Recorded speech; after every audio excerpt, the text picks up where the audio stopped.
Hi అండి. రవ్వ కేసరి చేస్తున్నా. ముకుడు పెట్టుకొని ఒక 2 స్పూన్లు నెయ్యేసి డ్రై ఫ్రూట్స్ వేయించుకోవాలి. అవి వేగిన తర్వాత తీసేసి ఒక కప్పు రవ్వకు హాఫ్ కప్పు నెయ్యి వేసుకొని రవ్వ బాగా ఫ్రై చేసుకోవాలి. రవ్వ అనేది మంచిగా డ్రై అయిన తర్వాత మళ్ళీ లూజు కావాలన్నమాట. తర్వాత ఒక కప్పు రవ్వకు 4 కప్పుల నీళ్ళు పోసుకొని వేడి నీళ్ళు పోసుకొని బాగా కలుపుకోవాలి. మంచిగా కలిపిన తర్వాత కొన్ని కొన్ని పోసుకుంటూ కలుపుకోవాలి. మంచిగా బాగా ఉడికిన తర్వాత కొంచెం ఫుడ్ కలర్ వేసుకోవాలి. ఫుడ్ కలర్ ఆప్షనల్, ఇష్టం ఉంటే వేసుకోవచ్చు, లేకపోతే లేదు.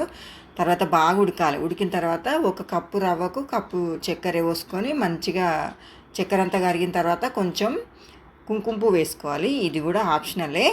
కుంకుమ పువ్వు వేసుకుంటే చాలా బాగుంటుంది, టేస్ట్ బాగుంటుంది, ఫ్లేవర్ కూడా బాగుంటుంది, కలర్ బాగుంటుంది. మంచిగా కరిగిన తర్వాత బాగా ఫ్రై చేసుకోవాలి. డ్రై ఫ్రూట్స్ వేసుకొని మళ్ళీ ఒక 2 స్పూన్లు నెయ్యి వేసుకొని ఈ చక్కెర పాకం అనేది రవ్వకు మంచిగా పట్టాలన్నమాట. అంత బాగా ఫ్రై చేసుకోవాలి. తర్వాత స్టవ్ ఆఫ్ చేసుకోవాలండి. చాలా